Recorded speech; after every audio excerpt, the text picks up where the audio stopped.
Karena itu kita sendiri tidak bisa mengubah orang lain itu tidak bisa. Tapi lalu kemudian kita nekat ingin mengubah orang lain. Memang itu berat, ngurus ini loh berat. Karena itulah maka Rasul mengingatkan bahwa perang itu ada dua. Perang besar, perang kecil. Nuturi orang lain. Padahal si kongkon itu adalah nuturi dirinya sendiri. Sebetulnya itu kalau agama itu nyuruh nuturi dirinya. Ibu dan bapak-bapak sekalian, kemarin pagi kita mencoba untuk memahami diri kita sendiri ini yang terdiri atas jasmani dan ruhani. Ruh itu adalah ditiupkan oleh Allah. Di Quran di surat As-Sajdah ayat 9. Summa sawahu wa nafakha fihi miruh wa ja'ala lakumus sam'a wal absara wal afida qalilan ma tashkurun. Aku sempurnakan kejadian ini dengan aku tiupkan ruh. Jadi ruh yang ada di dalam dada ini itu dari Allah. Yang tubuh kita ini adalah dari bapak dan ibu kita masing-masing. Yang berbeda-beda. Yang tubuh kita ini, badan kita ini terdiri atas beberapa unsur yang kemarin kita sebut unsur angin. Dari angin itu kalau ada berita itu cepat sekali kita. Cepat kita bereaksi. Belum tahu benar salah itu sudah bereaksi. Itu sesungguhnya dari telinga kita. Lalu kemudian dari air yang tidak mau kerendahan, kita tidak mau kerendahan. Tanah yang tidak mau kekurangan, kita punya tanah itu. Kita kasih apa saja itu tidak pernah kurang, tidak pernah lebih. Kurang dan selalu mau tanah itu. Lalu kemudian pada diri kita ini, pada tubuh kita ini ada api yang tidak mau kalah. Itulah sebetulnya yang menutupi.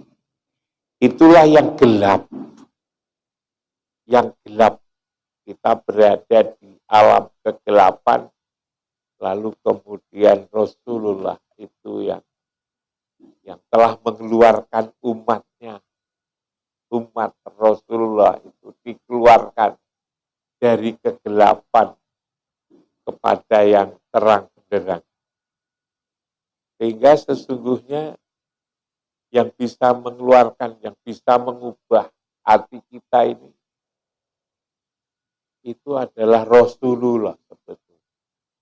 Karena itu kita sendiri tidak bisa mengubah orang lain itu tidak bisa.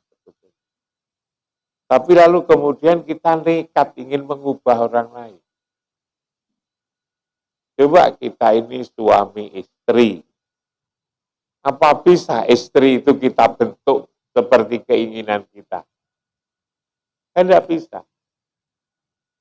Kalau dibilang mbok yang sabar, istri kita bilang mbok yang sabar. Pokoknya sabar. Itu kan tidak bisa. Mbok sing ikhlas gitu kan. Ikhlas dhewe dhisik kan gitu. Jadi tidak bisa. Istri juga tidak bisa, nata kita itu juga tidak bisa. Tidak bisa. Kita tidak mau ditata. Orang lain itu tidak mau. Karena itulah lalu kemudian kalau dipaksakan itu tengkar. Oh sudah jelas penghasilannya yaitu gitu kan. Penghasilannya yaitu itu kan. Jangan-jangan enek disimpen lu coba. Wong kuwe wis kabeh kok disimpen. Itu karena memang tubuh kita ini loh, nafsu kita ini loh yang apa namanya. Jadi tidak bisa mengubah orang itu tidak bisa. Jangankan ngubah orang, ngubah dirinya sendiri saja tidak bisa. Kita kan sering ngomong bahwa orang itu loh kok sabar banget. Orang itu loh kok ikhlas banget. Orang itu loh kok jujur. Kita sendiri kan ngakui bahwa betapa baiknya kejujuran, betapa baiknya keikhlasan, betapa baiknya kesabaran, betapa baiknya istiqomah dan lain-lain kan baik. Tapi kita sendiri tidak bisa. Tidak bisa kita ini sabar, tidak bisa kita ini ikhlas juga tidak bisa. Kalau bisa, maka kita kan mesti sabar. Sabar itu kita katakan baik. Kita kan juga ikhlas, kita kan juga jujur. Pendidikan, tidak bisa pendidikan. Untuk mengubah itu tidak bisa. Mengubah agar orang menjadi baik lewat sekolahan-sekolahan itu tidak bisa, tidak bisa. Mengubah istrinya tidak bisa, mengubah dirinya sendiri tidak bisa, kok lalu mengubah orang lain. Tidak bisa sebetulnya. Karena itu kalau misalnya kita sehari-hari dengar, ini kok ada pejabat korup, korupnya itu juga tidak tanggung-tanggung, banyak sekali. Ini mestinya untuk rakyat yang lagi susah, itu kan ada bansos. Mestinya kan ngerti itu bahwa itu untuk rakyat yang lagi susah, tapi ya dikorup. Padahal dia sudah pendidikannya sudah tinggi, sudah S1, sudah S2, sudah S3, kok masih korup coba? Memang tidak bisa, itu tidak bisa, kok masih korup? Tidak bisa sebenarnya itu, pendidikan itu tidak bisa. Memang itu berat, ngurus ini loh berat. Karena itulah maka Rasul mengingatkan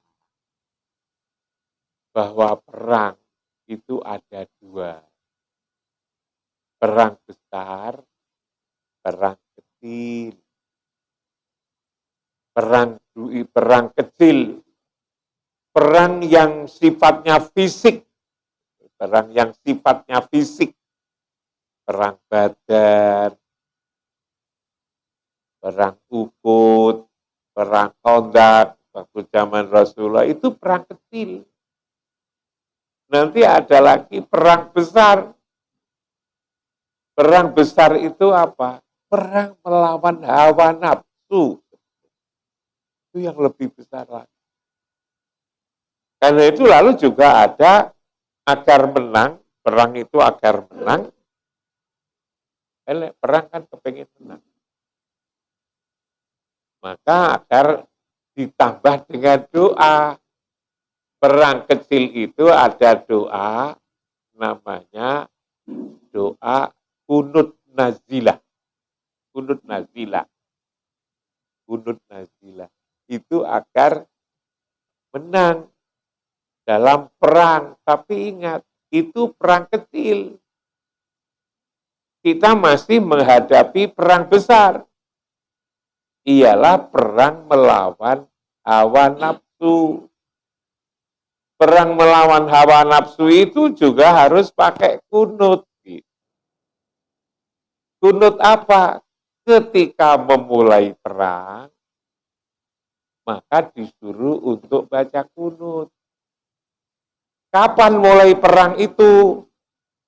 Mulai perang itu adalah turu, bangun tidur itu sudah mulai perang di sini. Bangun tidur itu sudah mulai perang. Ialah perang melawan hawa nafsu. Coba.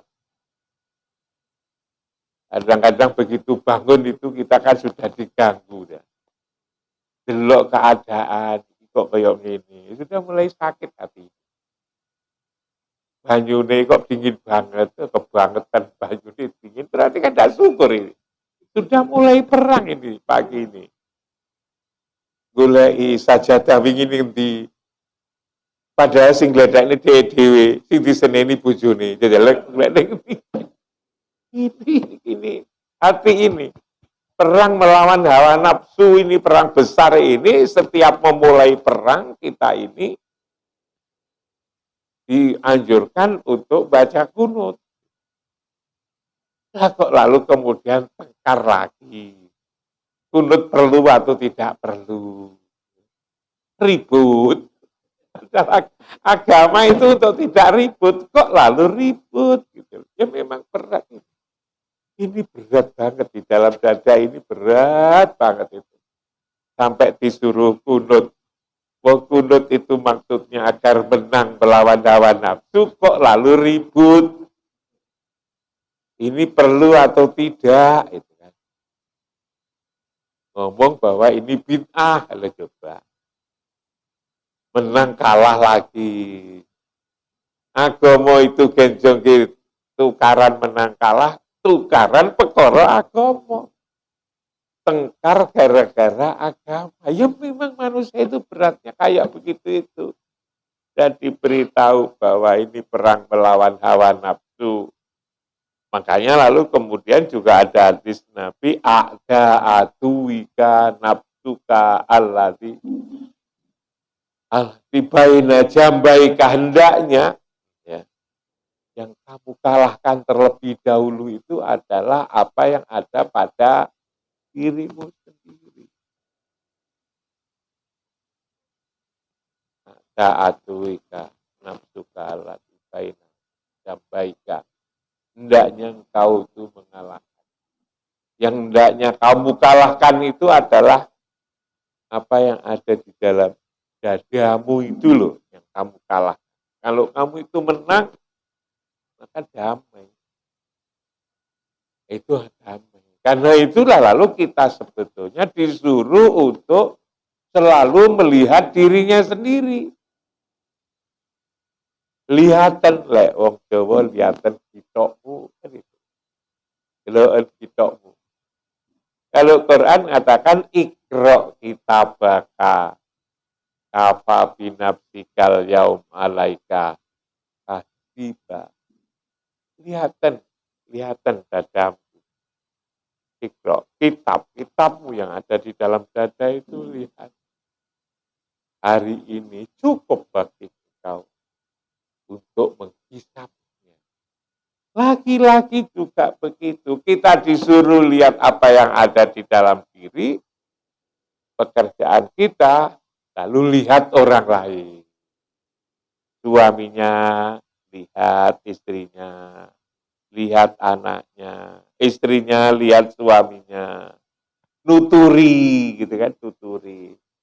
Orang nuturi awake dhewe, nuturi orang lain. Padahal si kongkon itu adalah nuturi dirinya sendiri. Sebetulnya itu kalau agama itu nyuruh nuturi dirinya sendiri. Nah ini sebenarnya itu agama itu.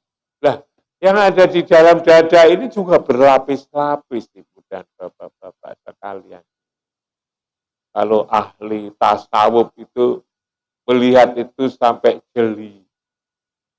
Di dalam dada ini sebetulnya apa?